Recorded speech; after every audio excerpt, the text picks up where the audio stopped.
Hi, I'm Polaria Poyon, and you are listening to the Scene World podcast.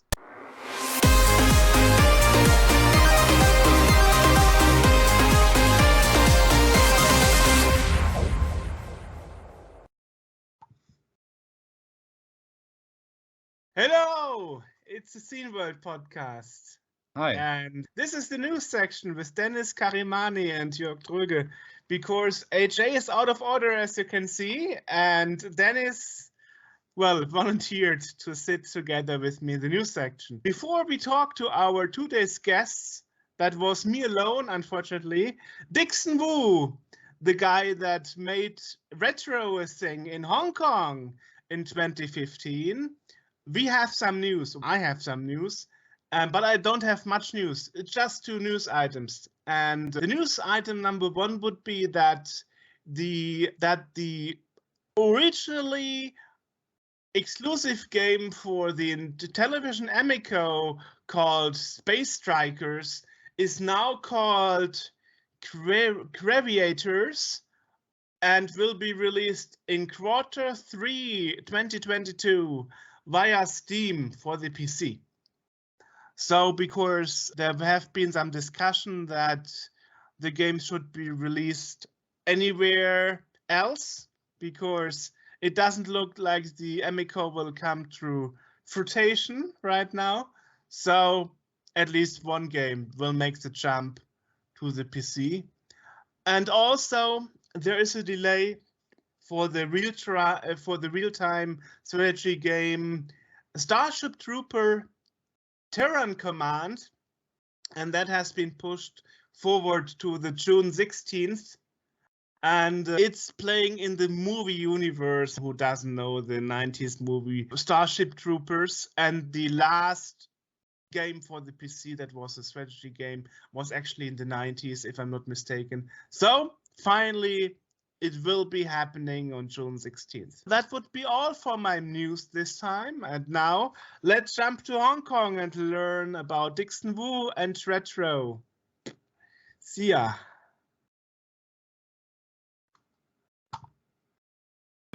Today, we have another interview for our podcast again.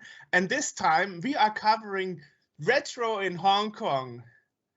And this time is Dixon Wu. Hi, hello. Hello, nice to meet you. Oh, thank you for having me. I'm glad that we finally talk. Yeah. Interestingly, beforehand, we actually learned that you were not too far away from us at Gamescom when the last physical Gamescom was in the retro area. So yes. Totally missed each other for some reason. Yeah. So Renee was the one that brought us in, and we have a friend in Hong Kong called Morris, and he's originally from Germany, but technically he lived in Hong Kong for longer than I have. And he was the one that connected with Renee. And yeah, so we were actually at Gamescom. We hosted the Tetris World Championship, the Germany stop in our booth. And we even hosted a stop for the Neo Geo World Tour, which is a tournament for King of Fighters 98 and also for 14 at the time. Yeah. I've read, and I don't know if that is true, that you are single-handedly responsible for having started the retro craze or retro hype in Hong Kong in 2015. So basically 5 years behind the other parts of the world? I wouldn't say single-handedly. I think I'm the person that really made it into a regular thing. So there were actually Facebook groups on Facebook for local people to exchange retro games and to discuss, but there was really never an event for it. And in 2015, it was a time where, my businesses were slightly more stable, and those businesses have obviously nothing to do with games, and so that's why I've always tried to find an excuse to do something for the gaming scene, and so I started asking on a few of these local Facebook groups. I've just went on a few groups and asked, so were there any retro game related shows or expos or exhibitions of any sort? And most people were, yeah, there was this small show in a certain shopping center, and there was this small tournament in a private place somewhere there, and so there was really no regular event, because you know how basically if you in Europe or in North America, for example, basically every town, every state, or every little corner, basically they would have their own kind of retro game swap meet, retro game show, and so that was a very common thing. I studied abroad. I grew up in Canada and travel around, so I go everywhere and I look for these kind of events. I look for game stores. I look for retro game related events. I look for arcades, barcades. And so I was just curious, why didn't anyone bring this into Hong Kong? And so most people's answers were like, well, you're going to fail if you do something like that. You're not making money. That's the problem. I think most people would focus on, if you're going to make something like that, you're not going to be making enough for you to be sustainable. So in a way, they didn't say they don't want it, but they're thinking ahead of even me that you're gonna, lose money. So that's why no one is doing it. Wow. And so that kind of that was like a wake up call. So that's why, because no one is making money, and no one is making it into something, let's say, commercial, and that's why no one wants to do it. So why don't I think of the opposite direction, which is I'm not gonna make money anyways. I would even say, how about if I just lose money and make one time, just make one retro game expo happen in Hong Kong and just see what people think. Do people like it? I don't honestly don't feel like people are gonna be against it. Yeah, and so in 2015, with some time on hand, with all these encouragements and discouragements online, so I thought maybe I should just make one event and see from there. And so that was our first event. So we conveniently, I just named it Retro.HK. So that would be our website and the name of our show for the time. Yeah, Retro.HK Gaming Expo 2015, according to your homepage. Yes, so 2015, I was very lucky because so I was friends with this investment person. So he was like a senpai, and I really admired him because a lot of people didn't know. So there's this person called Calvin Wu, and he actually used to be Sega's COO, and he's actually from Hong Kong. All right, and I've read about this guy, and I was like, wow, like how come no one mentions that there was ever a Sega COO that's from Hong Kong? And so I went to one of his talks, and it wasn't about gaming. So I just went there to meet him. And so after he gave us a talk and he walked off stage, and I just stopped him and I'm like, hey, Mr. Wu, I really just wanted to meet you. I've heard of your stories in Sega. And he was like, wow, yeah, it's been a while and no one ever really knows that. It's almost my secret identity now. Wow, okay. Yeah, and so I shook his hand and we became friends, and that's how we started talking. And of course, I, as a gamer and as someone that is deeply interested in gaming culture, I asked him a lot of things about Sega and what happened to the Dreamcast and all these things. But yeah, we became friends, and at the time, he was actually helping save a company called HMV. I don't know if you still remember that one. So HMV is a company that sells CDs and records, right? So I have no idea, but yeah, okay. so it's in the States, they used to have it, and in Europe in some places, but HMV is almost like one of the biggest stores for records and movies and DVDs, and he was trying to save it at the time. And so I told him about this idea of making a retro game expo, and he was like, yeah, I'll support it. I'll let you use HMV, our flagship store, which is our venue for the first event. And he was very supportive. He basically, he just told me, just let me know how much you need to get things going for you for the first time, and I'd be happy to sponsor it. And that's how I got the first gig. Wow, you are lucky. You really got the COO, the former COO of Sega, as your sponsor. That's wonderful. Yeah, he's not working at Sega anymore, obviously. Yeah. So he was an expert in investment And he was actually, you could even say, the owner of HMV at the time, one of the owners. So yeah, we were actually very lucky to have him support the venue, because in Hong Kong, it's always difficult to find a venue just because of how expensive the real estate is. Right? Yeah, so that kind of made the thing roll, and we got the wheel rolling. And after that, we started meeting people, of course. At our first event, there were people that contacted us, and one of them was Morris, a fellow German, and he was actually one of the first ones that have contacted me when I posted online and said I want to make Hong Kong's first proper Retro Gaming Expo. And he contacted me. He's like, hey, can I maybe get a booth at your event, and I have some games that I want to share and sell. And of course, I said, yes, that's great, because that's why we have these retro game shows. We're always looking for something to buy, obviously. I'm sure you are too. And I'm sure. and I'm always looking for people to meet, because we're not just gamers. Retro gamers are a very different, unique species of gamers. We love games, but we're not just gonna be buying a game like GT7, for example, that came out and there's really just one or two versions. We're always looking for a certain old game, and we're looking for a different condition of that game.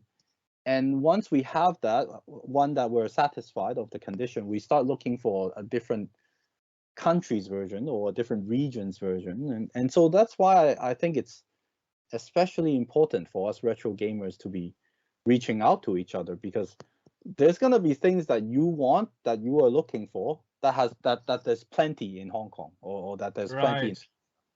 Yeah, for example, when I wanted a Dandy from Russia, which is basically a Famicom clone, but for the PAL region, because it was made in China, and back in the day, most CRT TVs only had CCAM, so the Russians would only play it in black and white, because the old TV sets couldn't handle the signal. So it's absolutely weird to have Famicom pinout, but the games are basically running on the PAL machine, which means that some games like Aladdin always crash, because the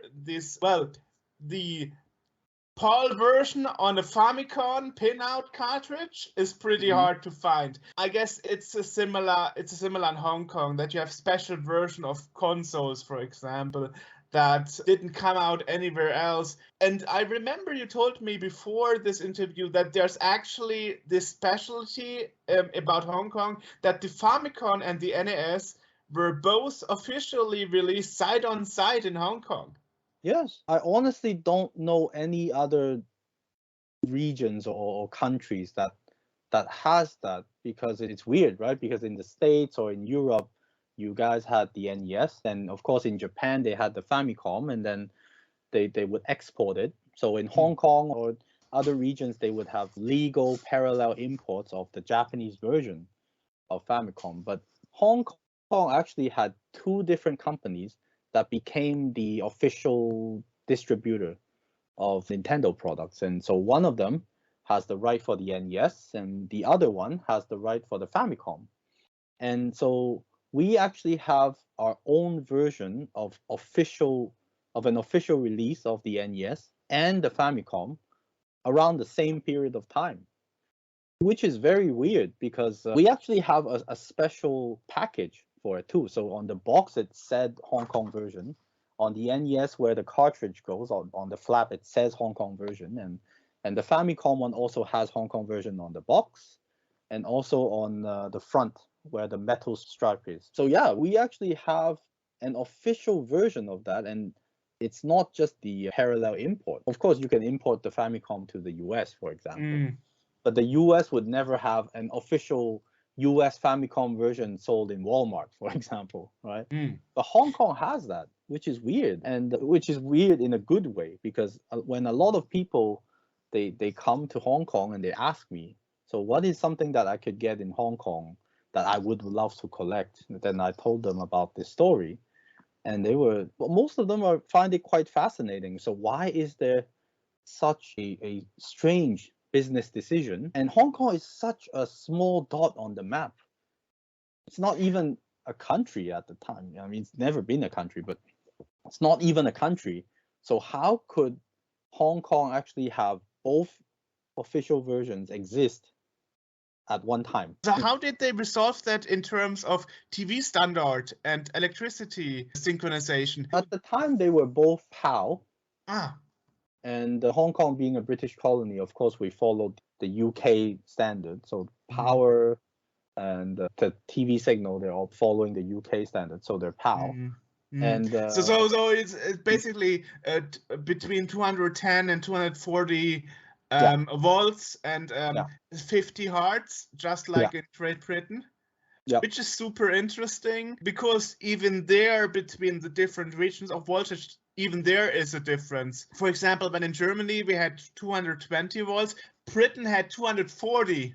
That means the diskette drives or other electronics would wear out faster because there was more strain on the electronics. So that means that your Famicom is basically like a PAL version of the Famicom, not an NTSC version as the original Famicom in Japan.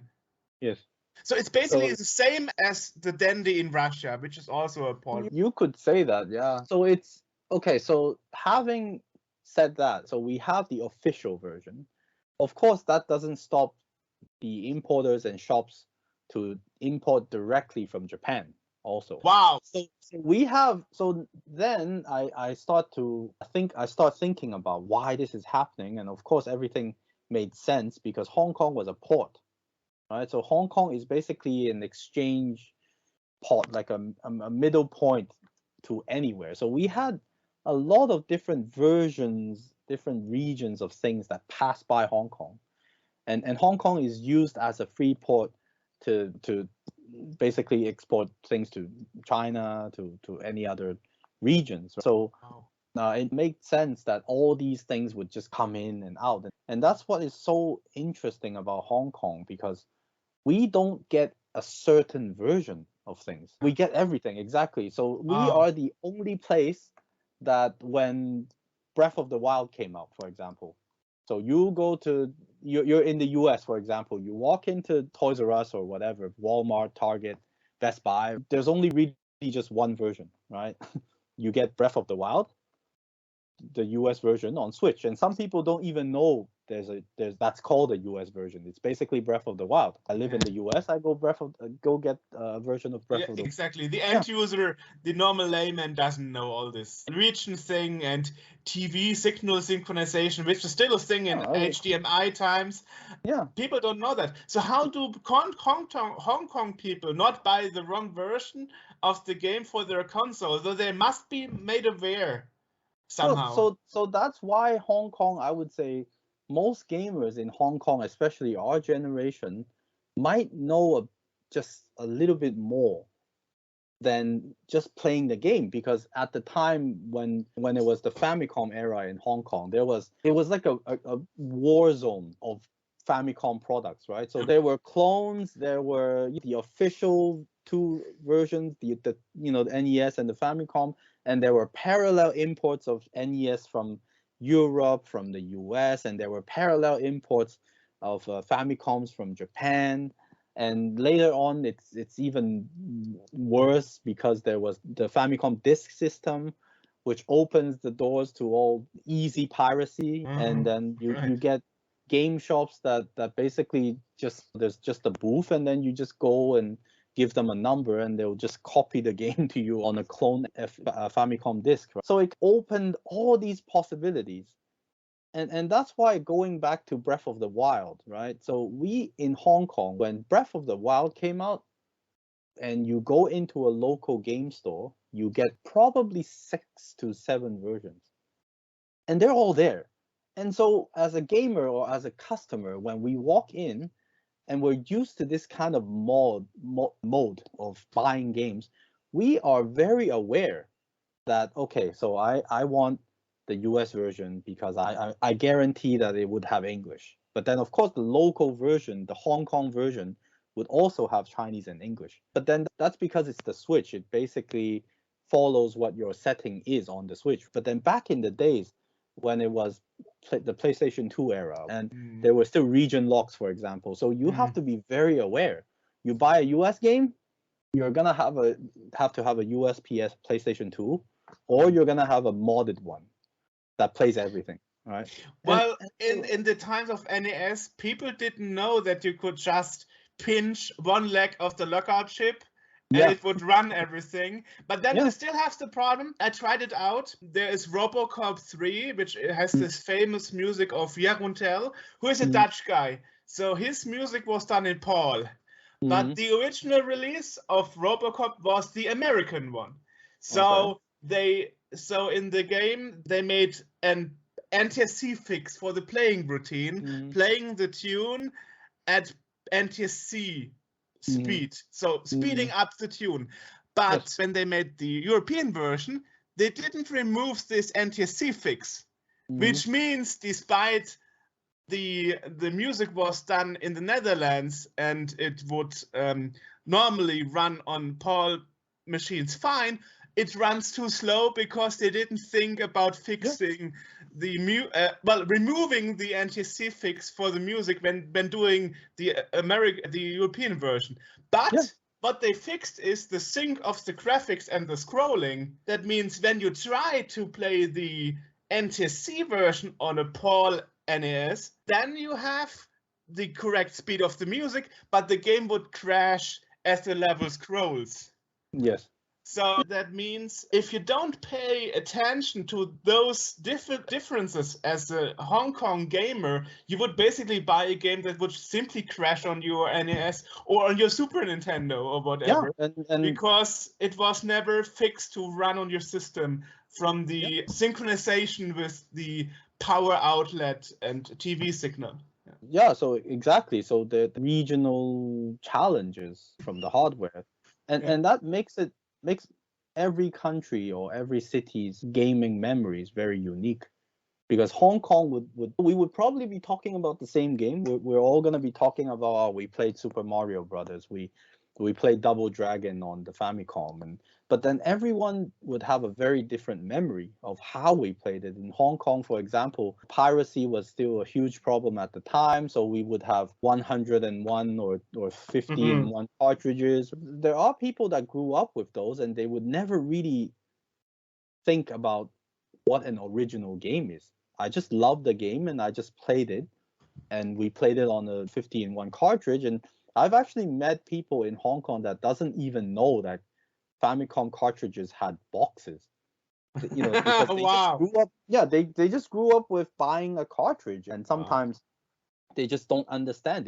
They probably have never, played an original one, because at the time it was quite expensive. So I still remember at the time my dad bought me a copy of Ninja Gaiden 2, and he told me it was as expensive. The first day it came out, it was as expensive as buying a brand new Famicom.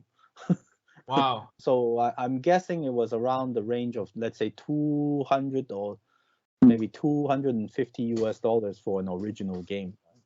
So you could and you would then understand why, as parents, when they had a cheaper option that looked like financially, that would look like it made more sense, right? Because you're getting one game for $200 or $300, which the extra is really just the packaging and the manuals, which they might think we're gonna throw away anyways. But of course, how wrong is that? Because now you understand that is the part that's worth the most, right? People didn't know that. Didn't know that, yeah. So I always jokingly said, we actually threw away the most expensive part of the game. It's not even the game itself.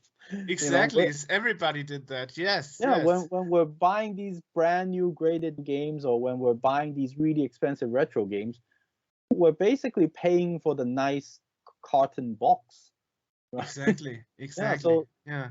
And so parents made, a lot of them, they were the ones that decided, what to buy, right? So of course it made sense that I'm gonna buy a device like the Famicom Disk System that would provide my children with a cheaper option, which the parent is paying for cheaper copied games. And copied 50-in-1 cartridges sounds very nice because there's 50 games in there. When I bought it for the children, they wouldn't have to bug me to buy another game for another few months, because they can just go on the schoolyard and swap the games with their classmates, because they also have a Famicom disk system, and they would copy their games somehow. In Hong Kong back in the days, when in the Famicom disk era, and of course the Super Nintendo era was the worst for piracy, because the rest of the world didn't even know that there was a floppy disk device that you could plug into a Super Nintendo,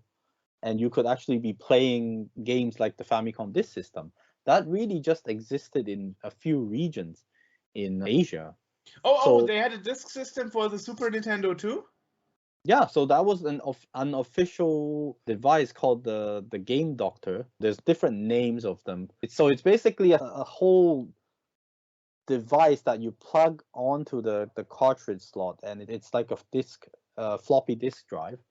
And it's built in with the ability to play games from a floppy disk. So, for example, a Nintendo game would be 1 to 4 floppy disks, and you also have like these cheat functions in that device. So like a Game Genie and stuff. Yes, you could say that. So it's a Game Genie device, but then everyone bought it because of piracy.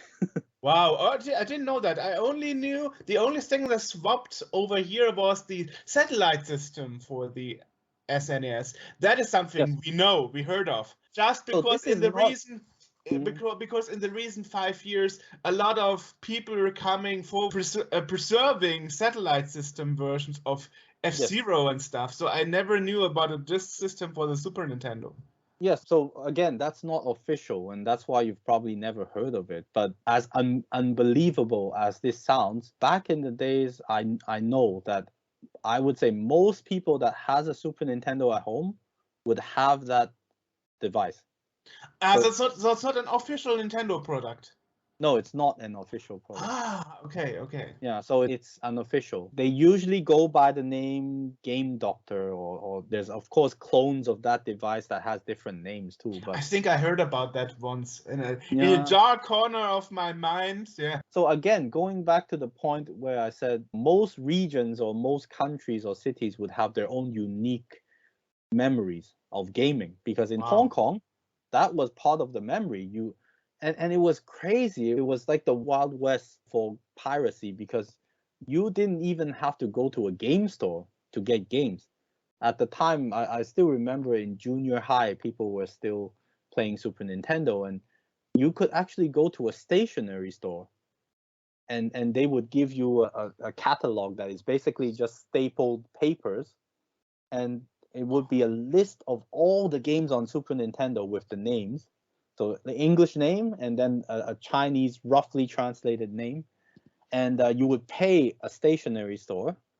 And if you brought your own floppy disk, it would be cheaper. If you wanted floppy disk from them, it would take like 10 minutes. So you go pay, and then you come back in 10 minutes, and they give you 1 to 4 floppy disks, depending on what game you wanted. And and so it was so common at one point that even stores that didn't sell games, stationery stores, or I've seen crazier ones like stores that sold textbooks for students, have a booth that gave that kind of service, because they know that the customers are students anyways. They're going to be coming to buy textbooks, but then they would want games too. So it was at a point where we don't even call it buying games anymore. We would just basically call it, we're going to go and have a game copied to us. So it's almost like a copy station. so they basically got a ROM dumper to dump the cartridges and put the ROM files on disk, kind of. So what happened was so you would buy a set of devices, and then you're gonna be using that to make money. So that would be like your business. So what's included in that set is a CD-ROM, and then all the Super Nintendo games would be on 4 to 5 CDs back in the days. So that's like the whole complete, collection of NES games up to that point. SNES or Super NES? Super NES. Super NES, okay. Yeah, NES would be around the same kind of format, but at least the Famicom disk system was official. But then True. the Game Doctor wasn't even official, so they used Oh. normal PC floppy disks. And so the set of games came on a few CDs, and then they had a CD-ROM drive. So you come as a customer, you tell them I want a certain number of Famicom games, and you write down the number on a post-it, and you give it to them, and they will copy it to the floppy disk, and you take it home and play it. Wow. So it's basically ROM files, cartridge dumps. Exactly. They're basically ROM files, but it's part of our culture. Wow. It's not part of the culture that we are proud of course. Personally, I am honestly, of course, against piracy. But then if you look back at gaming back in the days as a culture, then you can't really blame them. It's just like MP3s also help your song or music culture spread. Hipster. Yeah, it's the same thing. It's bad, but that would also help Hong Kong as a city grow its fundamental interest for gaming, and that's how most people here they're very accepting for gaming, and it's always been part of our lives. And as I said, most of them are quite aware of things that normal gamers in other countries aren't, like region locks or different versions, and what happens if you put a PAL game in an NTSC system, things like that. Quite interesting. Yeah, which is interesting because based on my example with RoboCop 3, companies didn't care if the game was playing the music in the correct speed. No, of course. I mean, it's just a business for them, and to be fair, I'm pretty sure what they're thinking is you've never heard of the original, so if it's slowed down or speed up, then how can you tell? It's not like a song that everyone knows. If it was a song that's very popular in the world, then yes, of course, then people are gonna complain. But if it's a brand new song, for example, how are you gonna tell? Right? It's so bad because in comparison, original games were so expensive, and the publishers and even the development studios didn't really care. So basically, you were spending money for crap. I mean, it really is this way. We hired this European composer. We fixed it for America and Japan because that's the same region, and that is where we released the game first. And the original region where the tune was made in is like third party. We don't care if Europeans listen correctly or not. So for the players, I think it was okay at the time because they just really enjoyed being able to play the game, right? Of course, now at this age, when we look back to things that were done wrong, and of course we would, as almost like an academic angle, then a lot of these things are wrong. But if you just think about how in childhood, when most people had these games, they were happy, like they didn't really care too. So that, I think that was also one of the problems, and not problem, but why these publishers or companies won't bother to even fix them, because people were just happy to have whatever they have. Of course, we don't want to complain about everybody. There are some few exceptions. For example, I got a modified Mega Drive that I can switch between European, American, and Japanese. And Batman, for example, is one of such games. You can switch, and the game instantly on the fly fixes the graphic, timing, the music as soon as you switch to another region. Instantly. Wow, they really cared about that. But if there wasn't modding, right, and if there wasn't the piracy bootleg scene, then we would have never really found out about these things, because a lot of things that we learn about in the past are from ROM files, or even how to write an emulator, for example, how certain sounds are made. And that's why, of course, we are all against piracy, because these really hurt the game company and developers. But in a way, I think these things also help us, people like us that wants to not just play games, but we want to look at it deeper in a way that it is an art form, it is culture. These things really help. And that's why in Hong Kong, in class, for example, if I talk about these things, then some students would misunderstand. They might think, so are you supporting piracy? Is that what you're trying to say? And I'm like, no, I'm just saying you Part have of to history. admit. Yeah, exactly. You have to admit that this has happened. You can't just delete history and say, okay, this, piracy never happened in Hong Kong and we always played originals. That's not what happened. So that means preservation is made difficult for you in two ways, because for once many people would like to forget about those copy stations and those disk systems that would pirate games. On the other hand, you also have the problem that the original games really didn't sell well in the original packaging, which means even they are hard to get nowadays. So you have a huge gap of things from the past. Yes. You're absolutely right. We have a lot of challenge, and I wouldn't say these are unique to Hong Kong. So, for example, when things are rarer and things are getting thrown away, it's harder to find. I think that's universal. It's not like you can just go to the U.S. or go to Germany and find a copy, a sealed version of Contra, for example. It's not going to happen. I think our unique problem is that, as you said, we have people that are against preserving certain history because that's the not so good part. For me, I think preservation in itself means that you have to preserve as much as you can. So it's not like games that you like, you're going to preserve it. Things like crappy games or garbage games, the games that we didn't like, we're not going to preserve. That's not going to work. So that's one thing. Agreeing on what to preserve, of course, is a big topic because there's just, as I said, Hong Kong is a free port, so there's so much that passes through here, which is good because there might be something that's from Germany that passed by here that someone has. There might be things that are, of course, there's a lot of things that's from Japan.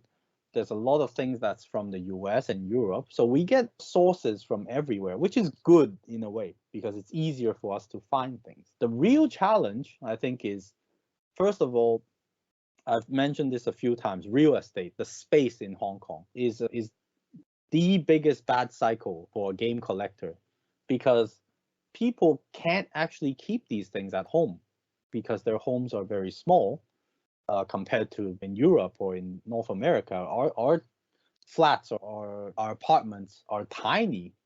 That's a good question. I have 60 square meter. How much do you have currently? So currently I live in a 800 square feet flat. So that's 800 square feet is maybe 80 meters square. But 80. that's 80. yeah.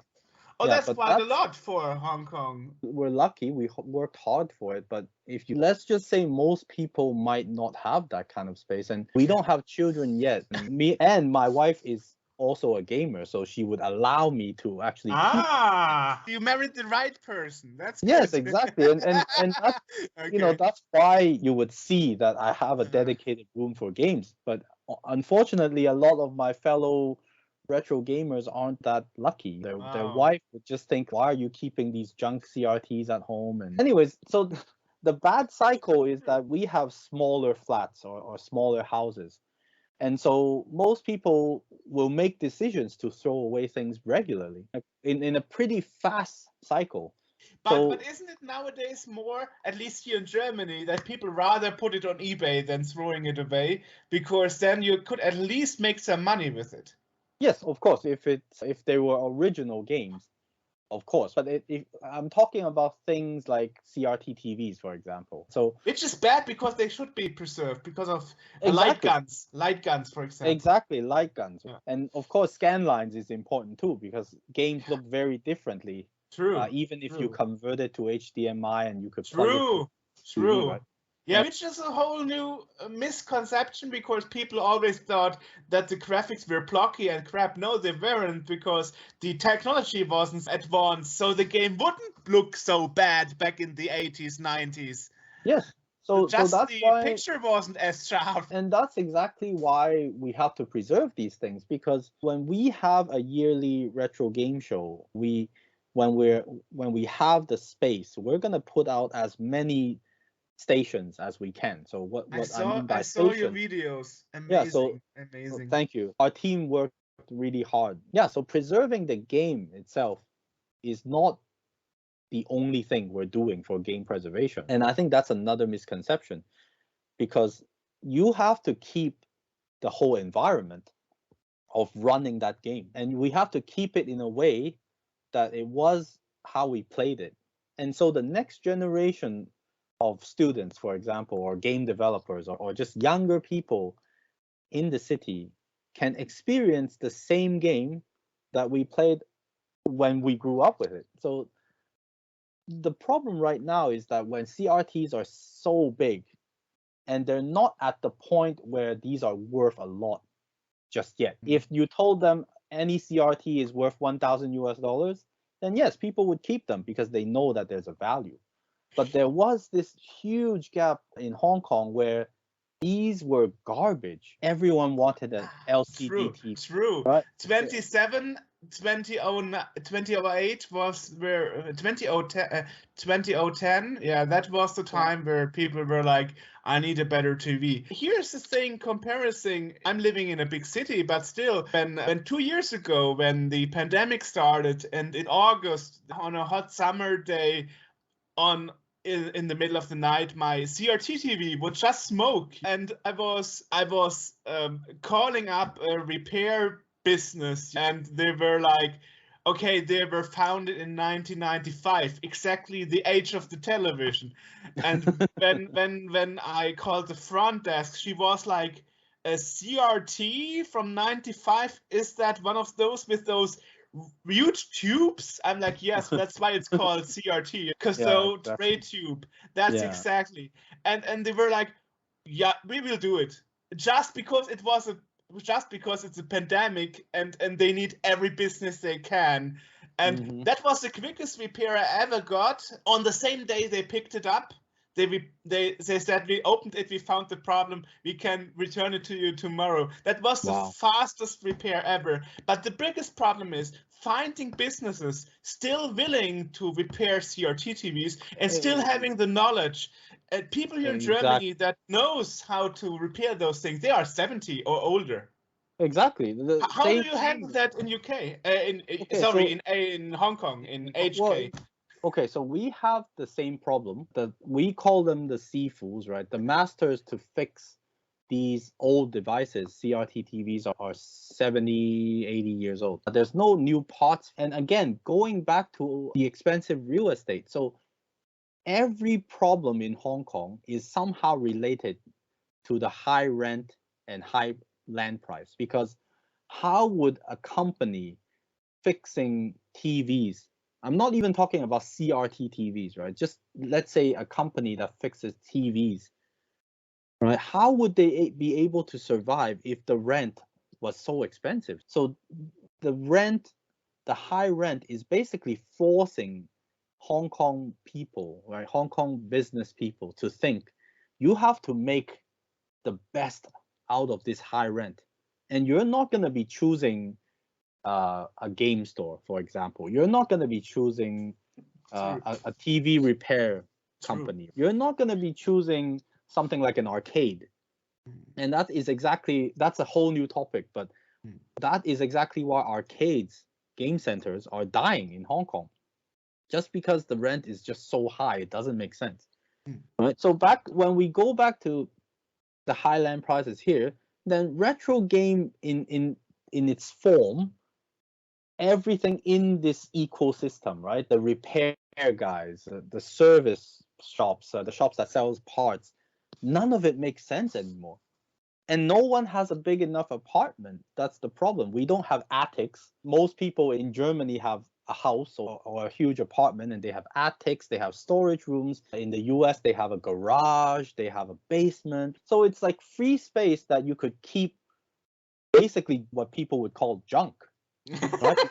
Then people constantly tell me you can't have a girl in your flat because she will run away. Like, well, she's probably the wrong kind of girl. Exactly. There's people that come in here in your room or in my room that would go crazy. They would just be so happy, right? We're just looking for the right people. It's the same for for our society. And that's why we're always looking for the people with the right mind, because we're the ones that would, we actually, there was a long period of time we would just randomly drive in our city at night after work and just go look in junk Pick up. and pick up CRT TVs, right? How do you think we have a storage full of CRT TVs with enough to set up 100 or even at certain events 200 systems for people to come play for free? At this point, as of today, right, if you wanted to pay for a CRT TV, like if you just told people, hey, I'm rich, I want 100 CRT TVs tomorrow delivered, I don't care how much it is, just name me a price, I'll pay for it. And that is not even possible anymore because no one has that. Think about it. How are they going to find it? Like, are you going to be lucky enough to find a store with some old stock in the back and new old stock? Exactly. So you just can, and that's why we, at some point, me and some of our committee members at night after work, we just drive around and sometimes, hey, there's a CRT TV there. And at first we were quite skeptical about what we do because are we wasting too much time? If people are throwing it away, it's probably not working. So that's why they throw it away. And then having done that for so many times now, we have proven that if you find a CRT TV in the junk, and usually what they do is they cut the cord, they cut the power cord because it's but you can resolder that. Exactly. So we resoldered that and we reconnected, and I would say 9 times out of 10 they work perfectly. Yeah. And that tells you when people are throwing these things away, it's not because they're not functioning anymore. They don't know the value. Yeah, or they just want a thinner TV, so they just upgrade it to an LCD or an OLED. And then this is junk, so they just throw it out there. And it hurts the environment too, by the way, because old CRT TVs, if you just dump it into some people just dump it in farmland, and the mercury goes onto the ground and makes the ground poisonous, and it hurts the environment too. So I mean so that's why we are the ones that are, as some people would say, crazy enough to go save these CRTs.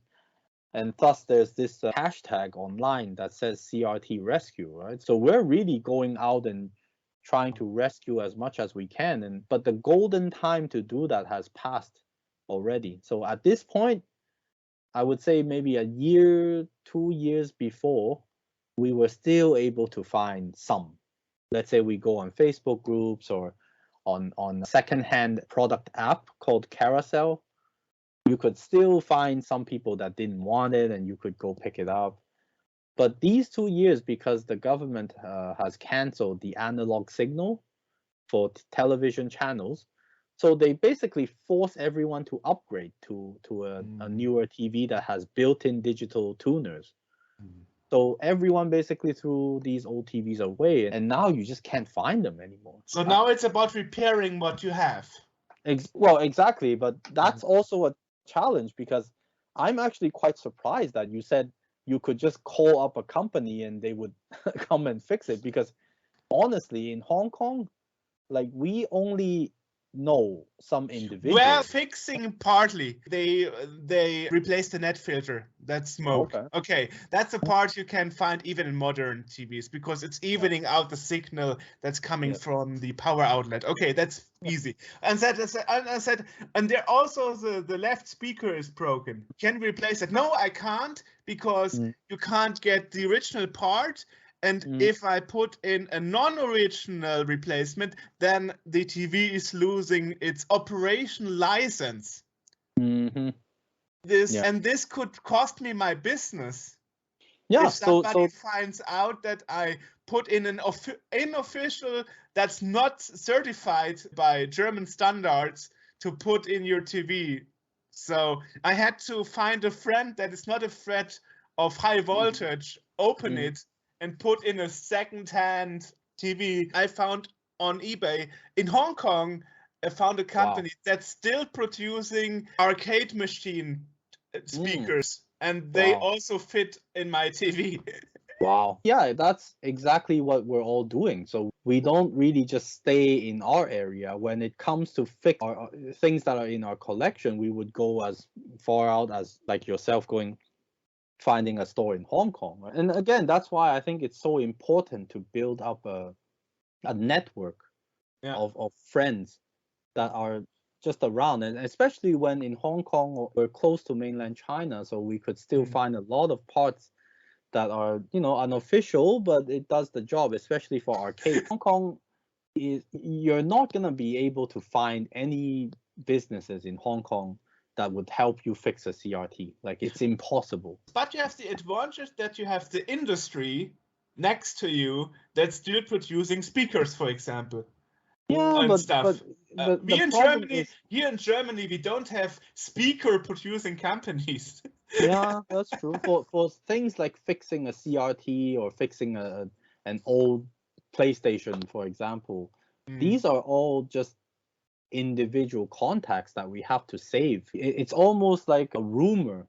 It all starts from a rumor. Like, you talk to people locally and they're like, hey, I've heard of this guy, this old guy that has retired, and he used to fix arcades, and now he's retired and he's pretty well off. He doesn't even work anymore, but if you call them, if you called him and if he had time, he would still help you fix arcades. And so it all starts from these rumors, and then you just keep asking around, and then you have these individual contacts of certain machines. So I have a contact list of this guy is great at fixing PC engines and he has all the parts. And there's this other old guy that is an arcade CRT expert. And Wow.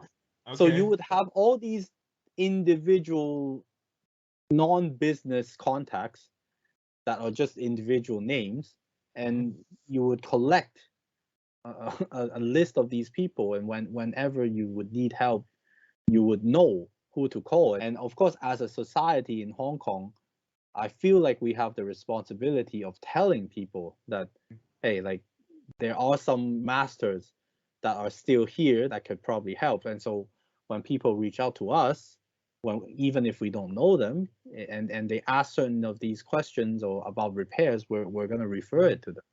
So wow. So that means living in Hong Kong, you have the parts because you have the industries making them, but you lack the people still repairing them, because having the space to stock the spare parts and repairing old TVs or TVs in general is too expensive because of the rent. I think that issue. I think that's mostly true. The labor cost is much higher than the part itself. Because I thought if you live in Hong Kong and China is just next to you, it must be super easy to get spare parts. You have to import it from Hong Kong. So I'm like, okay, you are living in Hong Kong, so let's just say I would say we have an advantage in getting parts, but it doesn't mean that everything has parts. So it must be, let's say I'm guessing, compared to Germany, for example, then yes, we probably have more access to parts. But in a CRT TV, for example, if it was if it was like a blown cap, then yes, of course you could fix it. But what if it was the tube itself, right? Or what if it was the gun? they are The not cassette produced gun. anymore. Exactly. So there are things that are, yes, for speakers, then if it fits, then it's fine because it's just a speaker. But then there's a lot of parts in a CRT, or if we're talking about arcades, for example, then there's a lot of parts that are irreplaceable. So yes, we have some advantage, but again, the problem is labor cost is so high. People are not willing to do these things. If they could use 1 hour to make money, it wouldn't be fixing your CRT. They might think about, maybe I can just go online and sell some stocks, or do some investment, or there's better way to make money than repairing old retro hardware. Exactly. I totally understand. And so we are at a point where I think most of the members, the core members in our society, are always sharing information about fixing things and repairing things, but there's just so much we can learn, right? Because there's no one from us to learn from. That's the problem. But actually, there's a workaround for that, and that's Mhm. probably something you didn't think of yet. So let me give you Okay. some ideas. Okay, that's great. There's one person in America Mhm. that is called the King of Arcades, and Okay. his name is Richie Knuckles, and Okay. he is famous as and named King of the Arcades because he not only repairs arcades, but he Mhm. restores them to look as brand new from the factory. Okay. So we had Wow. him. We had him in the podcast, like we have you now, and we Mhm. asked him. So how do you fix this problem of finding people to repair CRTs? And he Mhm. said, I do it myself. And we asked, how did you learn it? Right now he's 55 or something. How Okay. did you learn it? He said, like, I bought a set of DVDs that is a repair course how to fix CRTs. Wow. How do So you actually find that set of DVD? you have to ask him. I can probably put you in touch with him. He's Sure, very yeah. active on Sure. Facebook. And was Sure. like, wow, so you didn't find anybody in your region to repair CRTs himself from the ground up. Just That's by great. going through tutorial. That's great. Yeah. Any source of information like that, we treasure it because there's just no one or no source for us to learn. Obviously we have access to the full internet in Hong Kong, so being able to understand English, for example, already really helps because you could go to forums and like chat groups to ask about these things. Again, I think we're probably like the only ones that are thinking about these things, and most gamers or most people in Hong Kong, they come to our events and they enjoy it, and it's free, of course. But to be very honest, how many of these, visitors would eventually convert themselves to, let's say, someone that's active as I am, as in volunteering to help this cause? It's almost impossible. But of course it makes sense. At some point, when CRTs were still a thing, somebody made a set of training VHS cassettes. Somebody else converted them to DVD. It makes sense if you think about it. There must have been materials in the 60s, 70s, 80s, how people learned how to be a CRT technician and repair CRTs. Yeah, So definitely. you have to find somebody who preserved those VHS cassettes, converted them to DVDs, and then provided it to the masses. So I see I not only have to put you in touch with Brazil, but also with my contacts in America. Please. Yeah, that's the whole idea of having a community, right? And so every time I talk to someone like yourself, and anytime I meet someone at game shows or events abroad, overseas, the first thing I tell them is, if you ever need anything in Hong Kong or in Asia, just let me know, because that's how we could actually do this as a group. The problem is most people here in Germany are afraid of the 220 volts. They are basically afraid to die by touching anything, which of course is silly if you know what you are doing. Otherwise, TV repair people would die like flies. That of course didn't happen. So there must be a safe way. You have to know what you're doing. Exactly. So there must be a safe way to repair CRT TVs. Yes, of course. So yeah, CRT TVs is just one of the things that we're preserving, but obviously it's challenging because it takes up the most space. And they're harder to find. And Hong Kong is a nightmare for collecting these things. As you may know, Hong Kong has very high humidity. Right. Also, just yesterday I saw on AliExpress a company that is producing PSUs, power supply units, for PCs, and they wrote on it, not in tropical areas, not for use in tropical areas. And I was like, okay, so they already printed on the device that you can't use it in certain areas. Yeah. That have a certain heat peak or whatever. So I guess it's similar to that. We're not exactly tropical area, but I would say we're pretty damn near it. In summertime, we're not as hot and as humid as, for example, Singapore or Thailand, but we're very close to it. For our storage, sometimes we have to turn on the AC just to get rid of the humidity.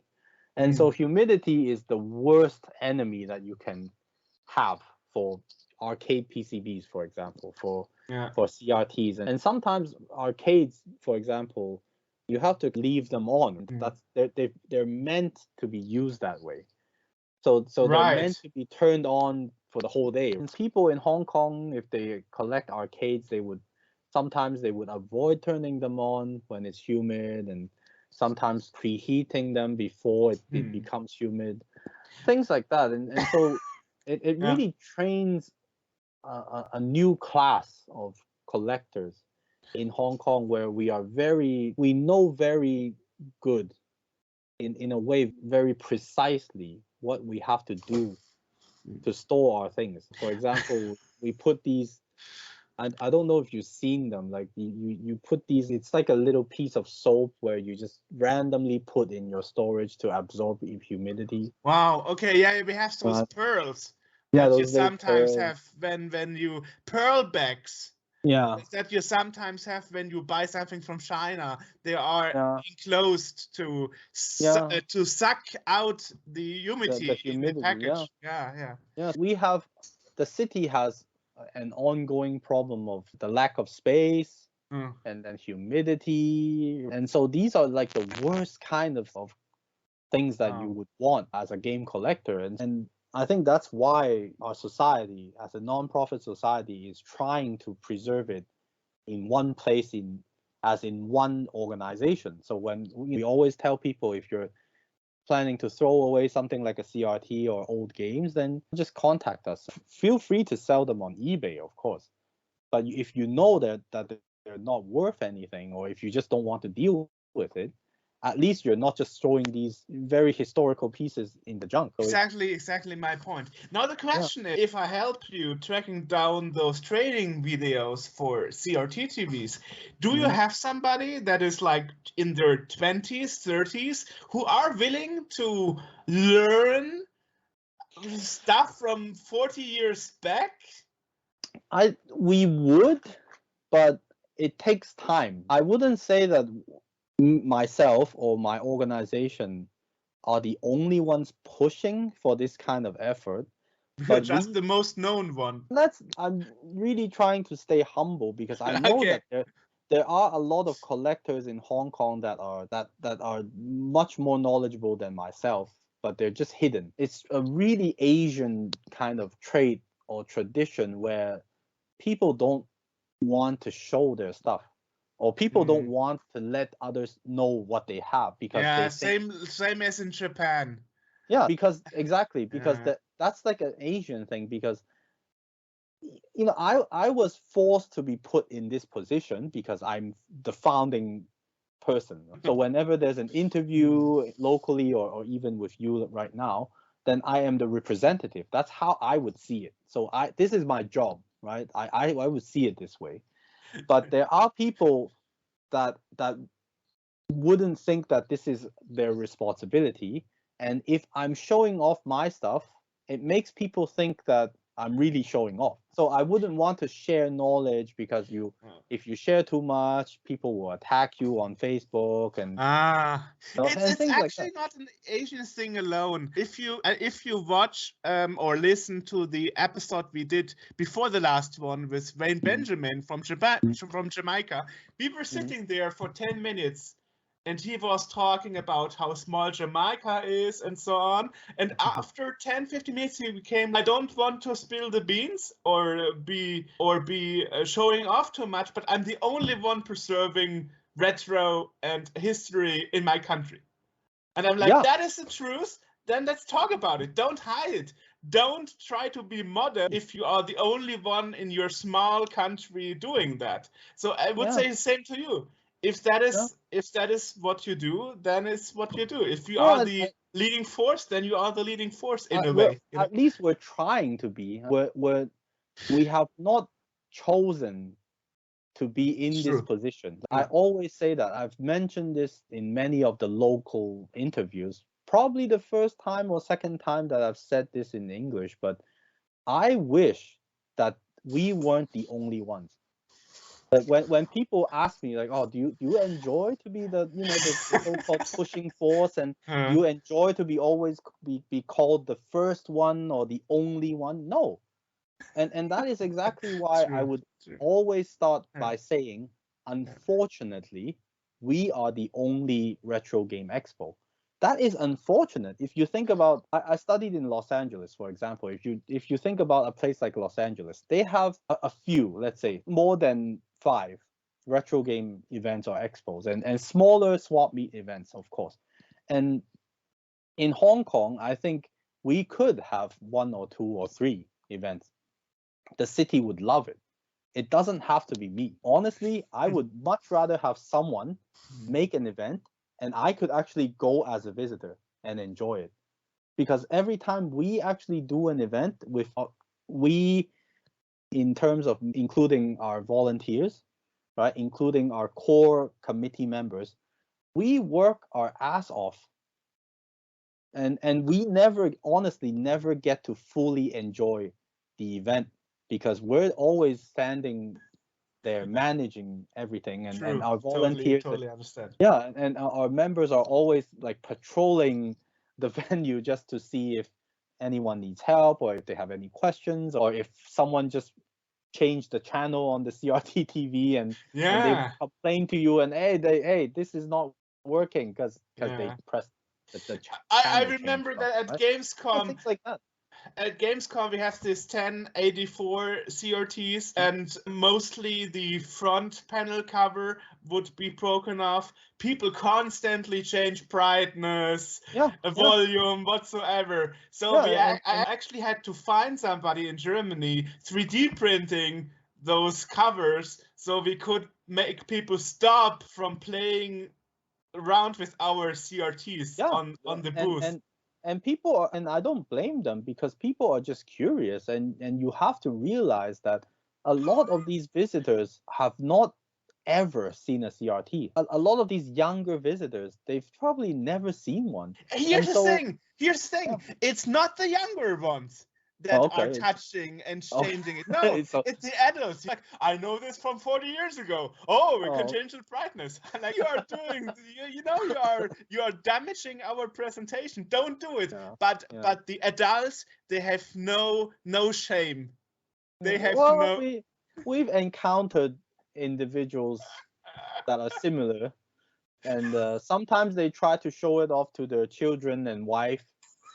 Hey, I know what I'm doing, and then I could change the color on this thing to make it brighter and stuff like that. Exactly. But And please change it back afterwards. and as I said, I don't blame them because even for adults, they haven't been using a CRT for a while, and it just makes them feel good to be actually seeing one and just messing around with the settings. For us, we have a cheaper, more ghetto idea, which is to just use tape to cover the button. Okay. I'm very picky, as you already noticed, with music and games and stuff. I Yeah, wanted the proper solution. yeah, So we would love it too. It's just that we never had the enough time and of course the funding to actually do that because yeah, every time we have a show, we have 50, sometimes 200 of these setups, and you can imagine how painful it is when they're all different brands. Some of them needs a remote. I'm sure you have that kind of problem too. yeah, Certain yeah, ones you need a remote to get to the settings. Certain ones, you when they turn on, they don't stay on the AV channel. They yeah. sometimes have jumped to the setting screens. So when you're dealing with 50 to 200 of these CRTs, and we're not even talking about the console itself yet, Yeah. right? True. So True. having an event that is 4 days, for example, that was our second year we started to have 4 day events, and so turning them off and then the next day going there and turning them on Hmm. already requires a lot of time because every time you turn it on, you have to make sure that everything is True. working. And but yeah, unfortunately, not every. We do know that a lot of people are very appreciative to the event because it's free and they know that we spend the time to do it. But a lot of people, they don't realize how much effort is put in it, and sometimes they would even make fun of CRTs or older consoles that we have rescued, and they would Hmm. just make fun of you and say like, "Oh, I can't believe like these guys are using like these crap to make a show out of this." And True. True. Yeah. things like that. But there's always people that don't understand, and we're not really working for these people. We just want people to come, not just to have fun, but to actually learn something, to Here's the learn thing. about the history. Here's the thing. If I put you in touch with Richard Knuckles and he could copy you those tutorials, video tutorials he has, your challenge will be to find somebody who is not 70 and older to actually willing to go through the material, learn it, and put it to use. Yeah, okay, so there's two things that on top of my head, we can already do. First is our committee members, so including myself, we have right now 8 core members. Most of them are expats. They're all natively, speaking English, or they speak English very well. I thought that comes as being a Hong Kong person, no? Not everyone, but in our society, as I said, locals are sometimes very shy to come forward and help you. And so a lot of these core members that we have are all mostly expats, and it's just I just feel like locals are not that. It's not like they don't want to help you. It's just that they're too shy to come forward. And when you have a show, they will come and attend it. But if you're asking for help, sometimes they might think, are you taking advantage on me? And it gets complicated. But anyways, so we have 8. So that means speaking to me already goes against your Asian tradition. No, okay. You got used to talk to foreigners. Okay, so to be fair, I spent a lot of time overseas. Right, so I grew up in Canada, and I went to college in Los Angeles. So I don't want to say I'm different, but I love communicating to people. And I think the most importantly is I know that you're not thinking that I'm showing off. That's very important. No, I'm just preserving. That is exactly why I gave you a list of countries we covered, like Brazil, Venezuela, Jamaica, because I want you to know from the beginning what my goal is, and that is getting to preserve the problems, the history, the preservation thing in Hong Kong that's going on right now. I really appreciate what you're doing, and that's exactly why I'm so interested to knowing you, because not a lot of people think in that way, where of course you would go and meet other people in other countries, but not in a way that you're thinking, to preserve not just the game itself, but also the culture of every region, which is great. It's challenging too, and you have to be thankful that someone actually came forward and start doing that. Which was you. No, I'm talking about you. Okay, I'm me. talking about you, right? Yeah. But I'm just saying that when someone like myself, I would consider myself to be active, right? So whenever there's a school or a company or a charity that sends me an email and invite me to do a talk about game preservations, I am all for it. Because if there was one person in the audience that would appreciate what I say, then I would have maybe one more person that potentially can help the cause. That's all. That's why I'm teaching part-time in 2 universities, by the way, because I think it's all about passing the torch, but at the same time finding these people, just like how you asked, right? So finding a 20, 30-year-old that is willing to learn these things and also pass on the knowledge. So that's the first thing, right? To actually find people like core members in our society to learn these things. Secondly, to translate those DVDs, to translate it, or to even make just subtitles in Chinese, in traditional Chinese, for example. And so then we could share these information, not just in English, but then for those who are not as familiar or as good in English, they could also be learning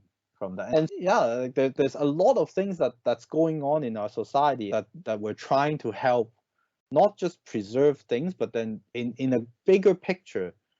I don't know if he kept them. I have to ask him. I will call him later and ask him, actually. Sure, yeah, but what I'm saying is preserving games is just so big of a topic. There's a few, I'm very inspired, I'm deeply inspired by Joseph Redden. I don't know if you know this guy. No, no. So Joseph is the president of the Game Preservation Society in Japan, and he's French.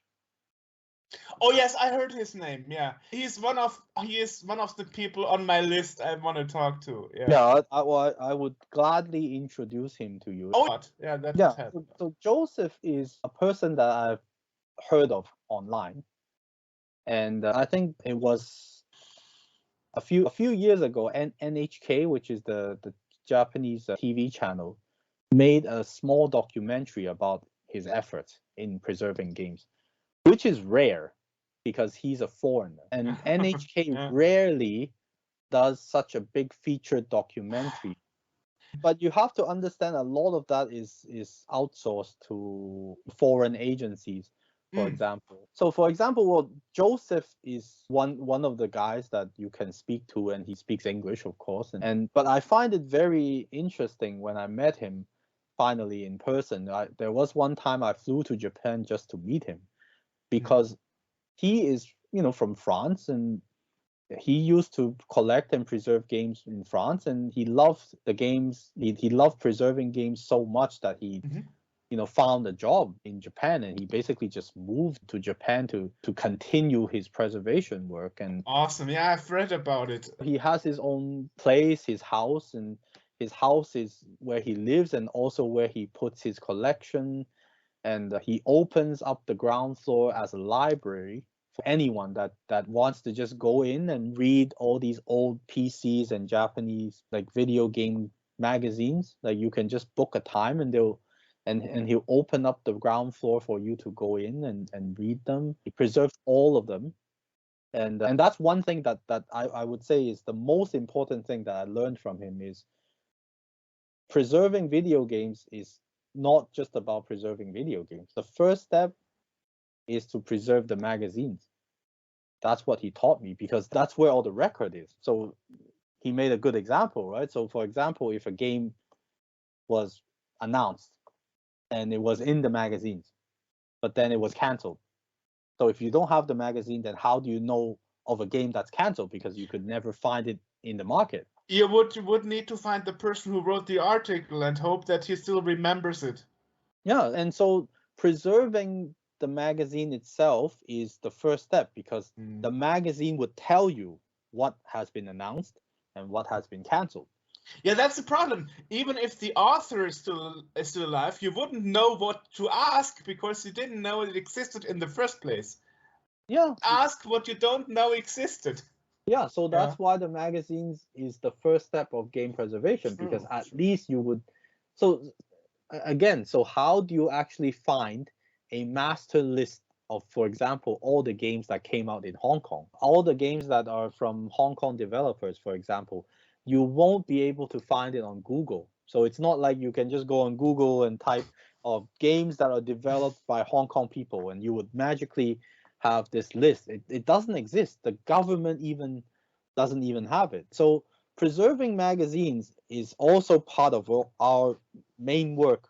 It's because we're trying to not only preserve the local literature of gaming, but we're trying to build, as much as we can, build a complete checklist of what we really need to preserve. Yeah, so Joseph is one of those guys that you meet and then you're like, wow, like I have never thought of these things, and it's almost like I don't know anything about game preservation when you meet someone like that. So that means when we really want to talk about those shop owners in Japan, we have to find somebody that isn't shy to talk on camera and bring our own Japanese translator.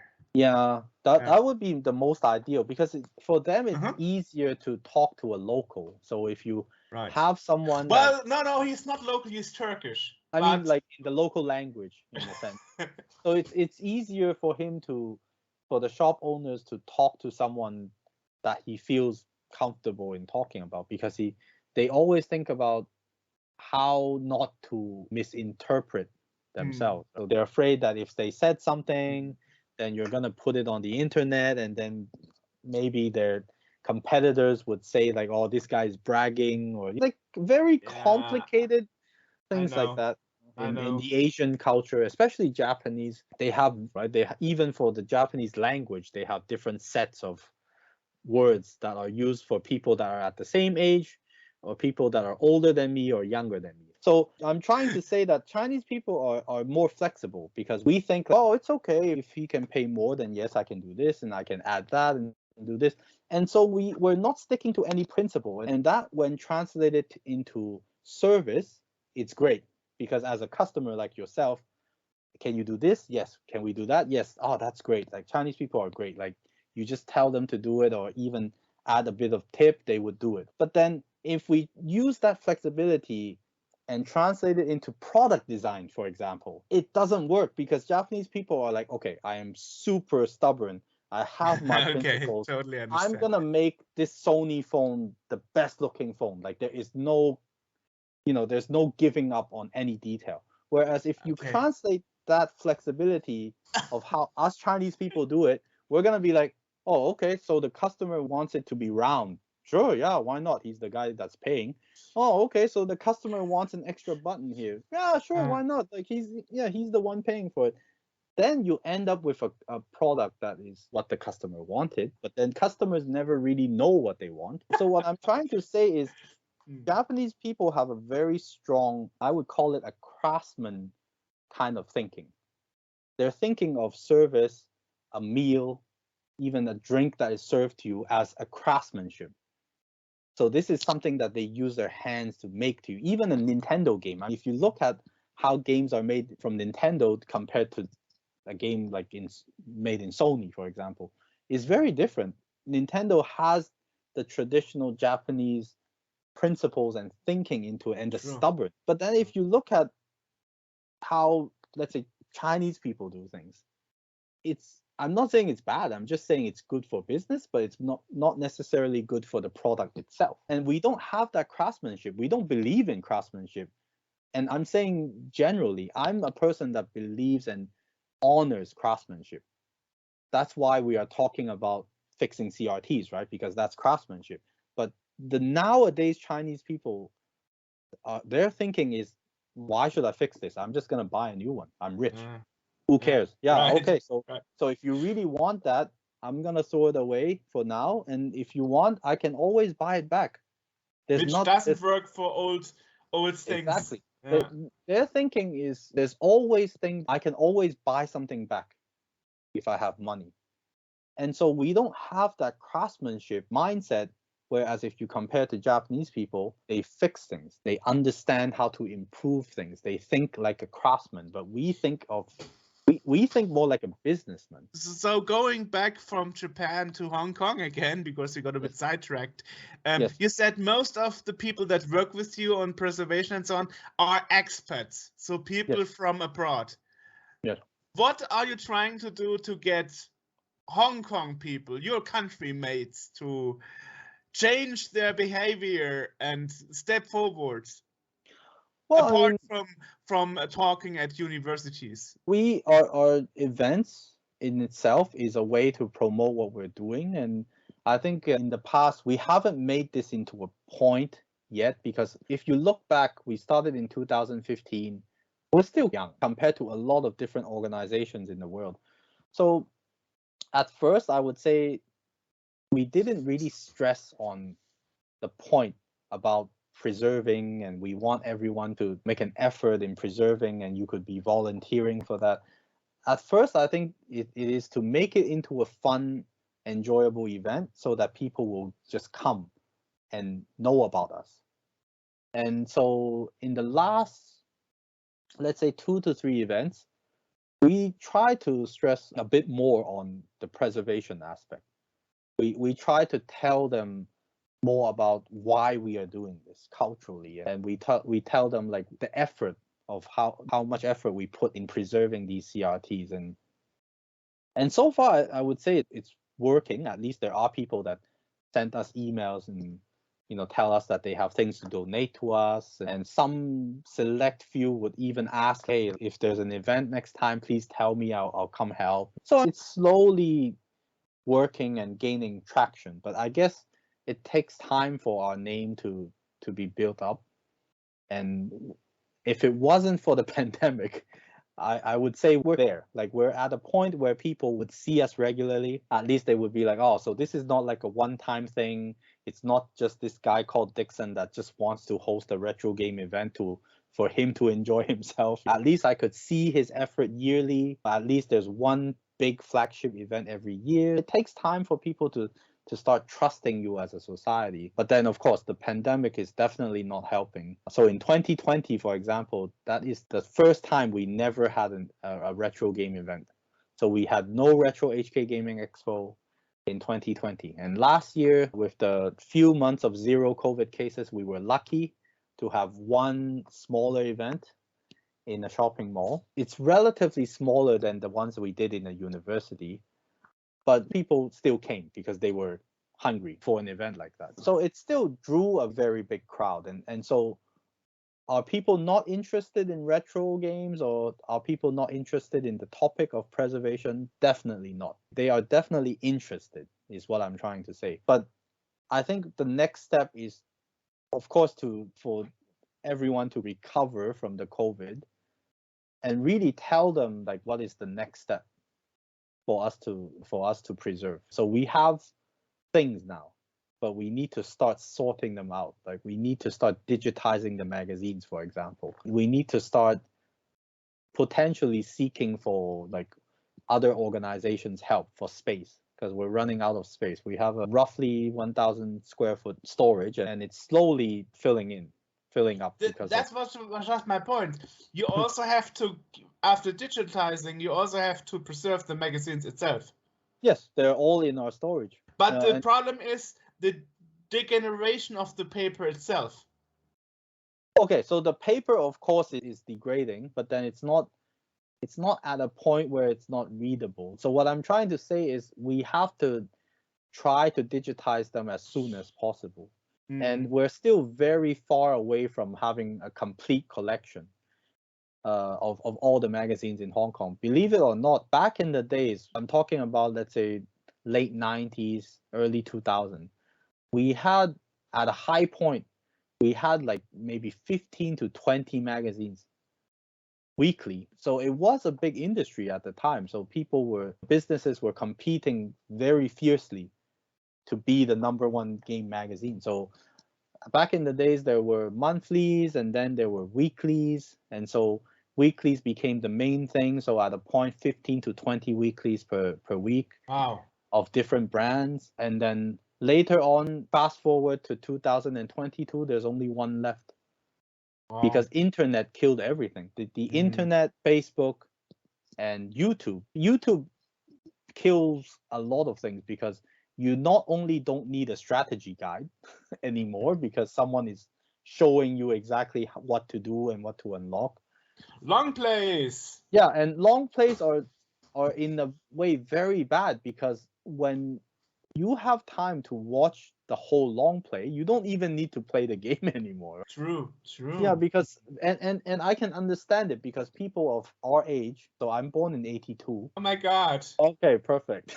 Same Yeah.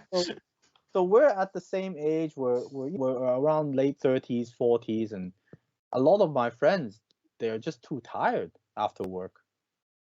But they still love games. And so for games like Death Stranding or remakes of Resident Evil or games like Elden Ring, they find it enjoyable that they could just be lying on the couch like that with a beer and just watching someone play for you.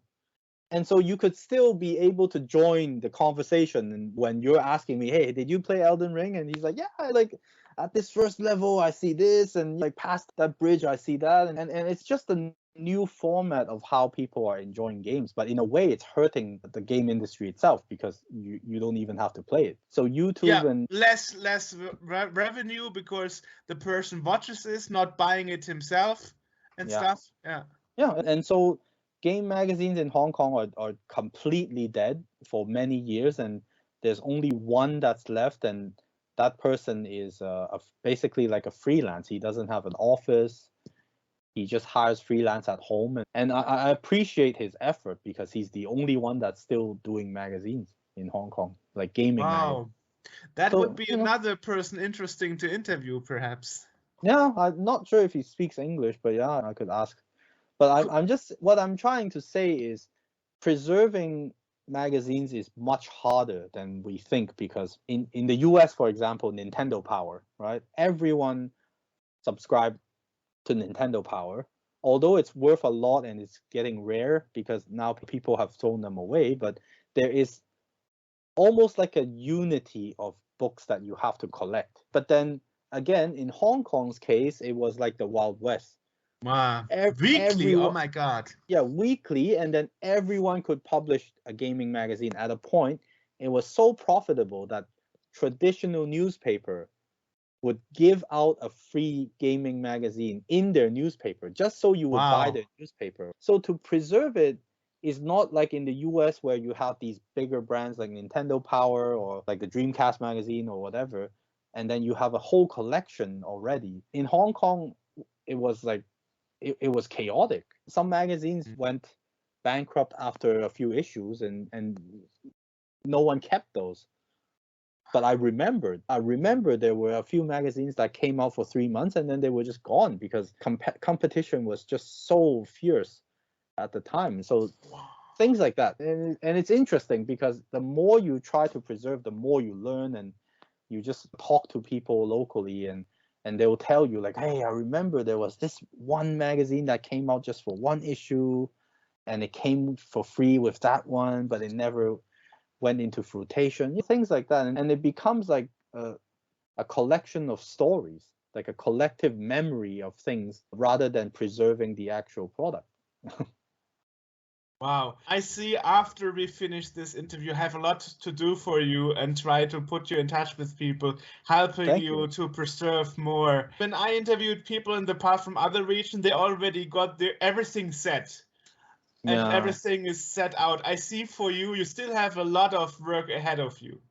Oh, You are of course. still in the process. You don't have things set up totally yet. Yeah, it's Wow. hard to have everything set up because the stuff is all thrown away already, and Wow. it's just yeah. Yeah. But anyways, I'm happy to offer any help that I can. Also, if you need anything from Hong Kong or anything Right from now, I feel more like I need to help you that, to reach that's certain great. things. That's great. Yeah, no Yeah. problem. But in terms of finding things, let me know. It's much easier to find some things in Asia, right? Yeah, And people don't hear that's me like, another okay. that's another common misunderstanding that we get a lot, because as a retro gamer, as a guy that collects games and preserve games, most people would misunderstand that we don't play modern games. I don't know if you Yeah, get that. I do. Yeah. I'm actually planning on a new series on our YouTube channel, perhaps. Thinking about making a series on delisted games.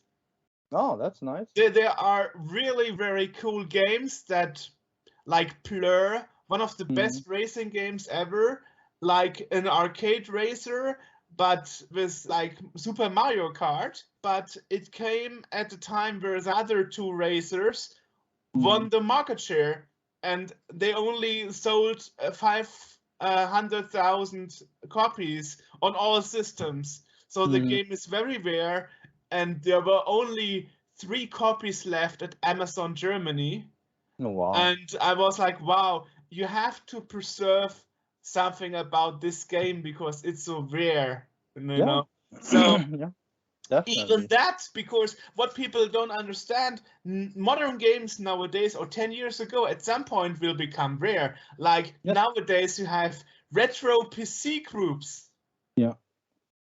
Yeah. Like, wow, now DOS PC gaming is retro. Windows 98 PC gaming is retro. Yeah, So there's the it DOS becomes retro emulator. as we move forward. The thing about retro is there's always going to be retro, because everything that's forward will become the past. Exactly, so yeah. That's why I get that a lot, because in interviews they would always ask you, so does it mean you don't play new games, like you don't have modern consoles at home? I'm like, no, like I'm not against it. I'm just saying that we have to pay more attention to the history.